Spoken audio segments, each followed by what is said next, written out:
Great. Well, I'm here with Cell C CEO Jose dos Santos. Thanks for your time, Jose. You've announced this new 66 cents headline tariff today.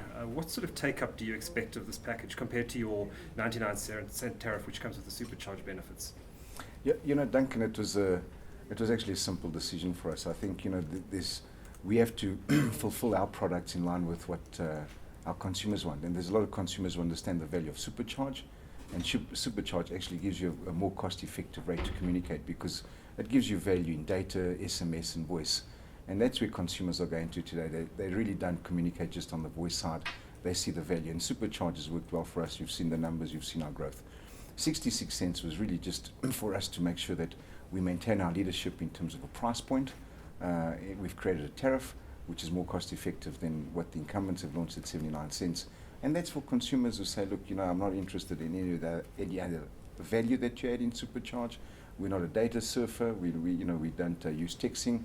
And we prefer just to understand a clear, simple message of 66 cents on a flat rate. And that's what we've really done, just positioned the product for a segment of the market that understands that. We've seen this price war escalate in the South African mobile industry in the past couple of years. Do you think in the long term that this price war is good for consumers? Do you think it's going to potentially harm the industry the way it's going now? Yeah, I think the media in general call it a price war.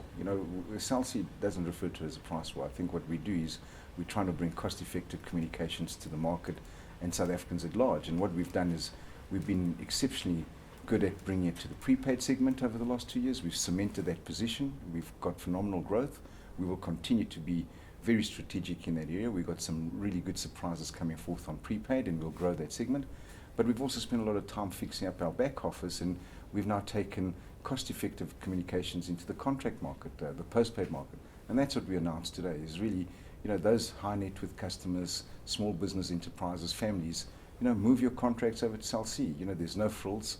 There's no long contracts. It's 30 days notice. Come in, try our network, and see how much money you really save. And that's what we're doing. So we've taken the cost effectiveness to a different level now, to a different segment. So if this isn't a price war, what happens when there really is a price war? Well, let's see what happens. But I don't refer it as a price war. Because we've seen rates come down on some networks from R2.85, R2.90 a minute, right down to this 79 cents, now 66 cents on Cell C's network. Fantastic. Look what Cell C has done. We have government to thank, we have the regulator to thank, and we have Cell C to thank. We've really, after 20 years, forced the big incumbents to bring their prices down. And isn't that phenomenal? Just a last question. You spoke in your presentation earlier about consolidation in the industry, saying that it seems inevitable at some point that there has to be consolidation in the space. We saw what happened with Nashua Mobile recently. We've seen the talks happening between Vodacom and Neotel. Can you maybe just provide a bit of, I know I'm asking you to go out on a limb perhaps here and speculate a bit, but how do you see the consolidation playing out potentially over the next few years? Look, the consolidation can happen in many ways, and I think at the end of the day, the shareholders will make comments on that as it evolves. But one of the things that we need to understand, and Duncan, and I think people are avoiding this question and this topic, and I keep referring, everyone's talking about this explosive growth on data. The fact is that the way we build networks and the technologies that are available to us today makes it very complex to have this massive data network across the country. And I think consolidation will come once government make up their mind on how this national broadband license will take part and who the equity partners will be in this new entity. And I think you'll be surprised. I think at that point in time you may see a lot of, or should I say most of the players, if not all the players, having some form of equity in this new company and saying consolidate our position, build a phenomenal network, give access to all the mass South Africans at a cost-effective rate, and then you package it under different brands. So it's still early days. This is just my personal view. It's a vision that we've shared from the outset since we've joined.